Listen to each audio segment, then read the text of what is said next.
Bonjour, bienvenue sur Tao. Alors aujourd'hui je vais faire une petite vidéo rapide sur les ponts en tech. Donc comme vous savez, j'ai une société de conseil et puis j'aide mes clients à mettre au point leur bateau. Et donc cet été, j'avais un de mes clients l'année dernière qui a acheté un bateau et cet été j'étais dessus et j'étais là pour le conseiller, pour l'aider de remettre le bateau à niveau. Et entre autres, s'est posé la question du tech. Donc on a eu le bateau est entièrement, le pont est entièrement en tech et naturellement le pont avait vraiment une couleur, le bateau était extrêmement gris. La table qui était en tech, la table de cockpit en tech était tachée. Il y avait eu un produit qui était mis dessus, donc on a supposé que c'était de l'huile de tech, mais qui avait été très très mal faite avec de la teinte, c'était vraiment très très moche, quoi. Alors, on a donc voulu rénover. Alors, on a éliminé le ponçage, parce que le ponçage, ça prend énormément de temps. En plus, sur beaucoup de bateaux modernes, le tech, il est très très fin, donc mieux vaut éviter de poncer. En plus, quand on ponce, généralement, on abîme un peu les joints en silica. Donc voilà, on a préféré une méthode, on va dire, chimique. Alors, je vais vous montrer les produits que j'ai utilisés. Donc, bon, j'ai pas je ne suis pas sponsorisé par cette marque, c'est juste que je les ai utilisés. Et pourquoi je les ai utilisés? Parce que j'ai essayé un petit peu le produit qui était resté sur le bateau, et je n'ai pas trouvé qu'il était très efficace. Et puis surtout, c'est que cette marque avait fait une publicité sur YouTube, une vidéo où j'explique vraiment très très bien l'utilisation du produit. Je mettrai sous la vidéo le lien de cette vidéo. Sous ma vidéo, le lien de cette vidéo, et donc là vous pourrez aller la regarder aussi, et puis en même temps vous aurez, pour ceux qui s'intéressent, le lien vers ma société, pour ceux qui veulent des conseils. Donc là on est dans le cadre d'un bateau que mon client venait de racheter, et dont on ne sait pas trop ce qui a été utilisé. Donc là on supposait que c'était qu'il y avait eu de l'huile de tech naturellement, parce que on a trouvé les vieux bidons, etc.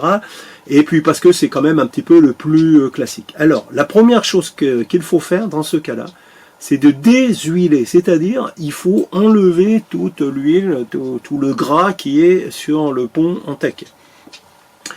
Soit du gras qui est venu parce que on a fait tomber des choses grasses dessus, par exemple sur la table de cockpit, des choses comme ça, soit parce qu'on a traité le pont avec de l'huile. Alors, ça s'applique, ici c'est écrit, hein, ça s'applique sur du bois sec, et vous mettez le produit, vous laissez agir 5 minutes. Donc moi j'ai utilisé une grosse brosse, vous savez les brosses maintenant qu'on vend pour nettoyer les ponts, mais qui sont pas très agressives. Et je m'en suis servi en fait comme un pinceau, hein, parce que c'était 62 pieds, donc il y avait quand même pas mal de surface. Et voilà, j'ai badigeonné, j'ai laissé agir. Puis j'ai brossé avec une brosse. Là, j'ai vraiment acheté une brosse, un lave-pont assez costaud. J'ai brossé. Il n'y a pas besoin de brosser très fort, hein, mais disons que ça. Vous allez voir, l'huile, elle remonte en surface et quand vous brossez, ça permet de l'évacuer et de faire quelque chose de régulier. Et puis en même temps, après, j'ai lavé à grande eau, quoi. Voilà. Et donc là, le pont s'est retrouvé, il était plus gras, mais il a eu une couleur qui était très foncée, c'est pas très joli, quoi. Et puis, c'est des couleurs qui sont un petit peu irrégulières, il y a des moments, il va être un peu des couleurs différentes, donc ça n'est pas très très chouette. Donc là, vous allez être obligé d'utiliser un deuxième produit, et qui est le produit numéro 2, qui est le dégriseur. Alors le dégriseur, là dans le cas là, il va juste servir à remettre le bois à une couleur, une jolie couleur, la couleur tech que vous connaissez habituelle. Alors ce dégriseur, en même temps, c'est une question de pH par rapport à l'autre. Bon, on ne va pas rentrer dans les détails là, hein, c'est pas très important. Donc ça s'applique sur un bois qui est légèrement humide. Il ne faut pas qu'il y ait de l'eau qui coule, mais du bois qui a été mouillé. Donc en fait, une fois que vous avez fait l'opération précédente et que vous avez brossé pour enlever, et puis que vous avez passé de l'eau pour enlever le produit précédent, voilà, vous attendez juste un petit peu que le gros de l'eau s'évacue et vous pouvez se passer ce produit. Vous laissez agir une quinzaine de minutes et puis là à nouveau vous brossez. Moi j'ai brossé à nouveau avec le jet, j'ai nettoyé. Et là vous vous retrouvez avec un pont en tech qui est d'une couleur régulière, la table, tout est pareil. Alors il faut penser à organiser son travail. Parce que moi ce que j'ai fait, c'est que par exemple, j'ai fait tout le cycle dans le cockpit, le cockpit était beau, puis là mon client il me dit ah oui mais j'aimerais bien que tu fasses la table de cockpit quoi. Et en effet j'enlève les protections sur la table de cockpit et c'était pas chouette quoi. Voilà, la table avait été tachée parce que les gens ils avaient mangé dessus, ils avaient fait probablement tomber du gras, etc. Bon, en plus elle avait été probablement huilée avec de l'huile colorée, bon, c'était vraiment assez moche. Donc là, j'ai traité la table. Mais quand vous traitez la table et que vous mettez le désuileur, eh ben le désuileur, quand vous brossez, il y en a qui tombent sur le tech qui est dans le cockpit, parce que la table est dans le cockpit. Et donc vous retachez tout, et après, il va falloir à nouveau dégriser tout. Et donc il faut être intelligent et réfléchir. Il faut faire déjà les parties hautes, et puis vers le bas, voilà, et être intelligent. Les bancs de cockpit, ça se fait avant le fond du cockpit, etc. Donc on va réfléchir à votre travail. Ce que j'avais pas fait obligatoirement au début, quoi. Donc il y a un ou deux trucs comme ça que j'ai été obligé de recommencer. Alors, après ça, le tac était propre. Il avait une couleur sympathique, comme du bois neuf en fait, vous voyez, qui venait d'être posé. Et il s'est posé la question, mon client m'a demandé si ça serait pas bien de mettre de l'huile de teck. Alors, voilà pourquoi moi je lui ai conseillé de ne pas mettre de l'huile de teck. Si on avait mis de l'huile de teck, l'huile de teck, bon, bah, ça protège le bois, ça l'empêche de griser, de regriser, entre guillemets, à nouveau griser trop rapidement. Mais c'est un inconvénient, c'est que mon client, lui, il se sert, son but, ça va être de se servir le bateau l'été, et puis après, bah, l'hiver, le bateau il est hiverné, et puis il revient au printemps, etc. Et ben là, dans le cas là, le bois, il va quand même avoir regrisé, même avec l'huile de teck, il va griser, il va mettre plus longtemps à griser, mais il va quand même griser.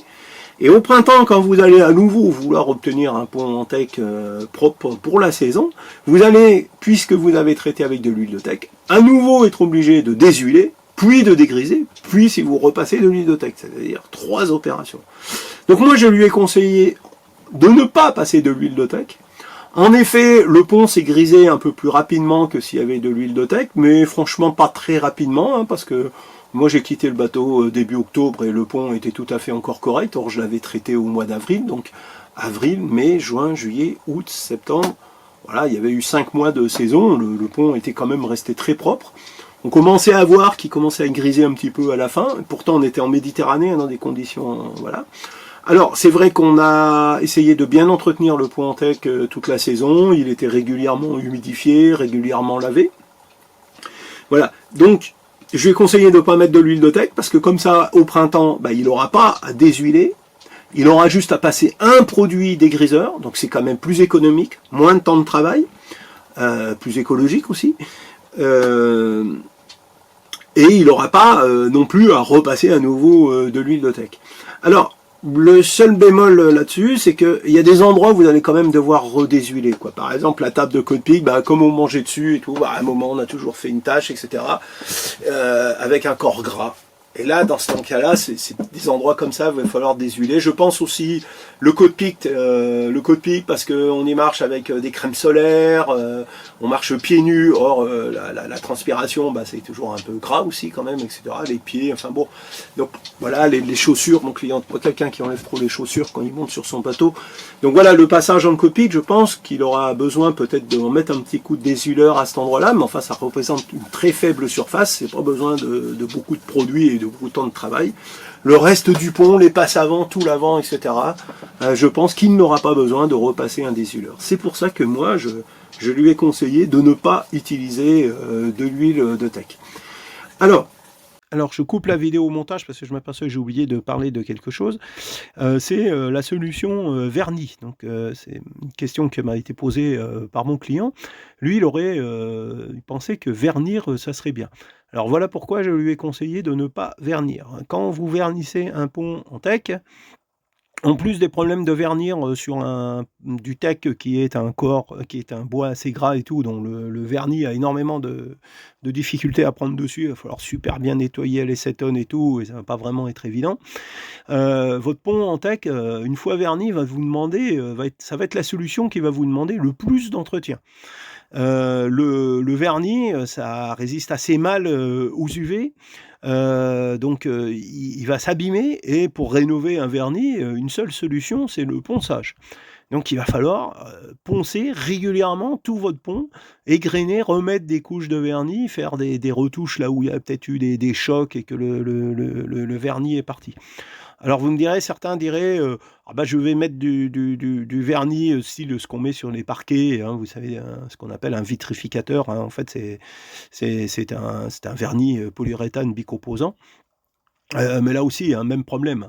De toute façon, en extérieur, ça va être fragile aux UV. Le bois va avoir tendance, malgré cette protection, à foncer et les retouches sont extrêmement complexes et cetera. Voilà. Là, vous avez vu, on a utilisé une solution chimique, pas mécanique. Avec les vernis, vous entrez, dans des processus où il va falloir en permanence, chaque fois que vous rénovez, utiliser une machine mécanique. Et là, c'est énormément plus de travail. Et puis, bah, au bout d'un moment, vous avez trop poncé, vous abîmez le tech, enfin, et cetera. Voilà, c'est vraiment l'idée qui n'est pas géniale. Mieux vaut rester soit comme j'ai fait, totalement le tech totalement à nu, soit pour ce que certains font. Moi, je suis moins pour, mais bon, ça peut être aussi quand même une bonne solution, de l'huile de tech. Mais surtout, surtout, évitez le vernis. Voilà, on reprend la vidéo. Quand vous passez le désuileur, je connais pas trop d'alternatives à passer un désuileur. Alors, il y a des alternatives dans le sens qu'il y a d'autres marques que cette marque au Vatrol qui le font. Donc moi j'ai essayé celle qui était vendue en Croatie, j'ai pas trouvé que c'était très efficace, j'ai vraiment trouvé au Vatrol assez efficace.